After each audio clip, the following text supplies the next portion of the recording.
अस्सलाम वालेकुम वरहमतुल्लाहि वबरकातुहू। अलाने बरात है जी। क्या कर सकते हैं अब। इंजीनियर साहब से तो बैठा ही नहीं जाता किसी के साथ। अलाने बरात है और बड़े परेशान हैं जी हम सब। बहुत से कमेंट्स, बहुत ज़्यादा कमेंट्स आ रहे हैं इंजीनियर साहब के स्टूडेंट्स के। जो as a student of engineer Mohammad Ali Mirza, देखें जी इंजीनियर साहब भाग गए हैं। बिल्कुल सही कह रहे हैं, भाग तो वाकई गए हैं। और मुनाजरा नहीं हुआ क्योंकि इंजीनियर साहब में बैठने की हिम्मत नहीं है किसी के साथ। बस चैलेंज कर सकते हैं, बात कर सकते हैं, हवा में तीर चला सकते हैं, लेकिन बहुत से लोग नीचे कमेंट सेक्शन में कह रहे हैं कि reverse damage has been done, engineer Mohammad Ali Mirza has been run. इस तरह की जो बातें हैं वो नीचे आ रही हैं। इंजीनियर भाग गया है, इंजीनियर ये है वो है। वैसे इंजीनियर साहब के अपने स्टूडेंट्स बहुत ज़्यादा तादाद में, और ये मेरी बात भी इस टाइम में इंजीनियर साहब के स्टूडेंट के साथ ही है, क्योंकि भाई मैं भी स्टूडेंट और फिर वो भी स्टूडेंट, और फिर उनकी जो फीलिंग्स हैं वो यही है कि जी इंजीनियर साहब भाग गए हैं। ठीक है जी, बिल्कुल सही बात है, हमें तो लाने बरात करना चाहिए इंजीनियर साहब से। और मैं तो आज यही तो वीडियो है, हमारा टॉपिक यही है कि लाने बरात। इंजीनियर साहब से लाने बरात है जी, बिल्कुल ख़त्म कहानी, मुक गया किस्सा। हम इंजीनियर साहब को अपनी फैमिली में, अपने लोगों में बहुत ज़्यादा डिफेंड करते हैं जी, बहुत ज़्यादा डिफेंड करते हैं। तो इसलिए आज के बाद हम डिफेंड नहीं कर सकते, क्योंकि इंजीनियर साहब को डिफेंड कर करके हमें जो है ना आज पछतावा हो रहा है। क्योंकि आज जो है वो 26 नवंबर थी और आज इंजीनियर साहब आ गए हैं, मुनाजरा नहीं किया। एक बंदा घर चल के आ गया, बाहर आके खड़ा हो गया है, और वो उसको अंदर आने की इजाज़त नहीं दी गई। कितनी शर्म की बात है। इस तरह के जो मैसेजेस हैं ना वो मुझे आ रहे हैं अब तक, और बातें हो रही हैं, लोगों के कमेंट्स आ रहे हैं, यही वाली बातें हैं।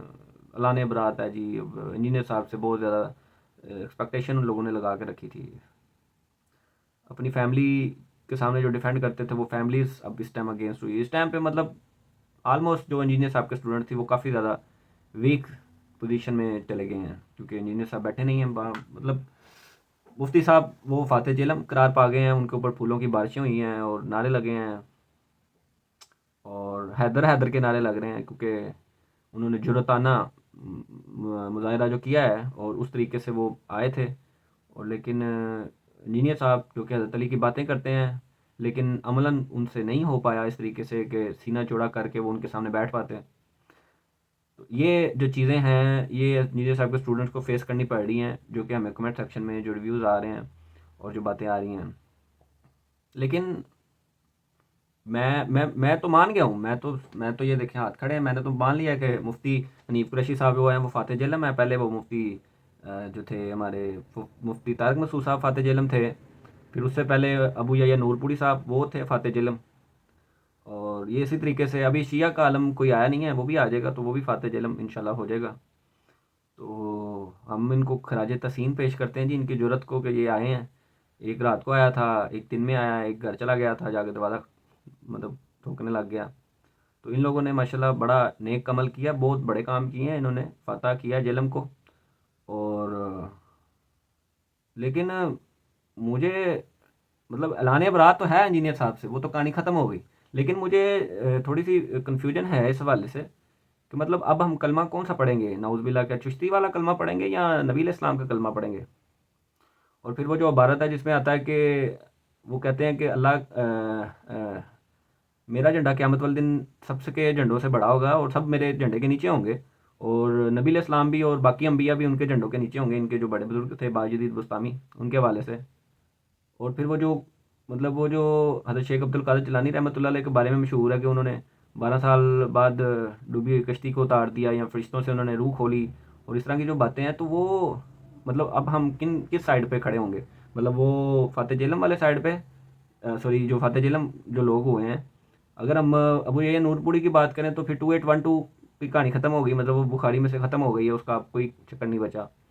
और अगर आप देखें कि देवबंदियों की तरफ से, तो वो जो सीनों से फैज़ लेने के कायल हैं, और उनके जो अल मुहन्नद में अकायद व नज़रियात लिखे हुए हैं, उस हवाले से मतलब वो मतलब कामयाब हो गए हैं कि उनकी जो ये वाली जो इबारतें हैं वो दुरुस्त साबित हो गई हैं। मतलब उन्होंने कुरान और हदीस से फ़तह कर लिया है जाके जेलम आके।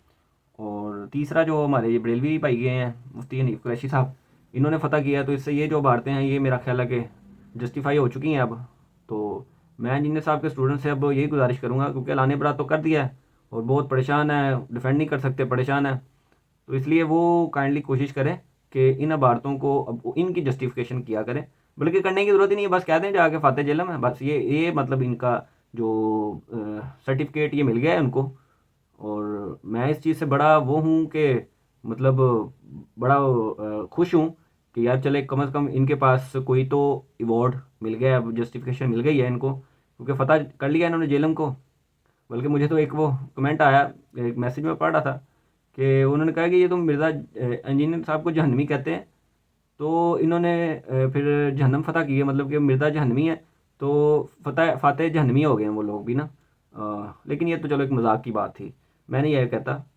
लेकिन अब सोचने वाली बात ये है कि अब उन्होंने फ़तह कर लिया है, तो ये जो इबारतें जस्टिफाई हो चुकी हैं, तो कौन कौन है जो अब इन इबारतों पे अमल करते हुए, रफुल तो मेरा ख्याल अब तो करने की ज़रूरत नहीं है, क्योंकि इंजीनियर साहब तो हार गए हैं। रफुल तो नहीं करना, अब तो बिल्कुल भी नहीं होगा रफुल, जो अली भाई के स्टूडेंट्स थे। और क्योंकि इंजीनियर साहब को तो छोड़ दिया है हमने, तो हमने तो बात ही नहीं करनी। इंजीनियर साहब तो बहुत बुरे हैं इंसान है, अच्छा इंसान तो है ही नहीं, क्योंकि उस वो तो बैठता ही नहीं किसी के साथ। और इसका जो बेसिकली एनालिसिस है दोनों तीनों वीडियोस के हवाले से जो मैंने देखी है, इनकी आखिरी वीडियोस हैं, उस पर भी वीडियो बन सकती है, लेकिन फ़ायदा कोई नहीं। अब मतलब क्या करना है उस पर वीडियो बना के एनालिसिस देने का, जब बात ही खत्म होगी कि इंजीनियर साहब बैठना ही तो बस मेज था। अगर इंजीनियर साहब सामने बैठ जाते तो वो बात खत्म हो जानी थी कि ये जो इबारतें हैं वो तो गलत साबित हो जानी थी। लेकिन चूंकि वो नहीं बैठे, तो इसलिए ये इबारतें जो सी हैं वो जस्टिफाई हो चुकी हैं। तो मुबारक हो जी सबको, ख़ास तौर पे बेलवी हजरात को, कि उनका जो मसलक के हज़रत आला हज़रत जो हैं, मसलक के आला हज़रत, वो कामयाब हो गया है। और मैं बड़ा खुश हूँ इस हवाले से कि हमारे जो बड़ी आवाम थी, स्टूडेंट्स थे अली भाई के, जो कि सुनते थे अली भाई को कुरान हदीस की वजह से, वो अब क्योंकि वो बैठे नहीं हैं अली भाई साथ, तो इस वजह से ये जो इबारतें हैं वो जस्टिफाई हो चुकी हैं। तो अब उनको फॉलो करना उनके लिए मेरा ख्याल है ज़रूरी हो गया है। तो रफुल दैन करने की ज़रूरत नहीं है अब, क्योंकि क्या करना है रफुल दैन करके नमाज में, क्योंकि नबी इस्लाम की तो वो जो हदीसें हैं बुखारी मुस्लिम में, वो तो ख़त्म हो गई हैं, वो तो बिल्कुल ही इस टाइम तो वो जैसे क्या कहते हैं ना, क़यामत रोज़े क़यामत में कुरान के जो हैं वो वर्ड्स मतलब खींच लिए जाएंगे। मैंने ये वाक़या सुना था कि कुर्ब क़यामत में ऐसा होगा कि कुरान को उठा लिया जाएगा, या उसके जो हरूफ हैं वो उठा लिए जाएंगे, इस तरह की कोई बात थी। अगर मैं गलत हूँ तो कमेंट में आप क्लियर कर देना। तो इसी तरीके से जी क्योंकि मिर्ज़ा साहब नहीं बैठे, तो इसलिए अब यही सीन है कि जनाब अब ये जो रफुल दैन है वो उसकी हदीसें ख़त्म हो गई हैं, वो तो नहीं अब करना, ठीक है। और 2812 भी बीच में से ज़ाहिर है वो भी ख़त्म हो गई है। और जो बीच में दूसरी हदीसें थी जिसमें हमें पता चलता है कि नबी इस्लाम का झंडा जो है वो मेन होगा, वही अल्लाह का झंडा है बेसिकली, तो वो भी अब ख़त्म हो गए, क्योंकि इनका जो वो जो भारत है जस्टिफाई हो गई है। तो मुबारक हो, मैं तो बहुत खुश हूँ। तो ये एक मैसेज था मेरी तरफ से फाइनल इस हवाले से, जो अली भाई के स्टूडेंट्स थे, कि यार आपको मुबारक हो जी, आपको हक और सच की जो है वो पहचान हो गई है अब आज। तो आप जिस अब फील्ड में आप जाएंगे, जिस भी आप फ़िक्के में जिस भी आप मसलक के साथ आप अटैच हो गए, ज़ाहिर फ़ाते जेलम के साथ ही होना ना। तो वैसे तीनों ही फ़ाते जेलम हुए हैं, तीनों फ़िरके के। अब इनमें देखना है कि कौन सही है, तो तीनों को आपस में बिठाते हैं यार, इन तीनों को मैं कहता हूँ आपस में बिठाते हैं, फिर पता चलेगा कौन असल फ़ाते जेलम है तीनों में से, क्योंकि तीनों मसलक तो हक पे नहीं ना हो सकते। तो फिर इन तीनों को बिठाते हैं, चौथा है तशरीह विच वाड़ छो, वो भी आ जाए, वो भी जित जुत के जान, तो अल्लाह खैर करें। मुबारक हो, जज़ाकल्लाहु खैर, वासन जज़ा।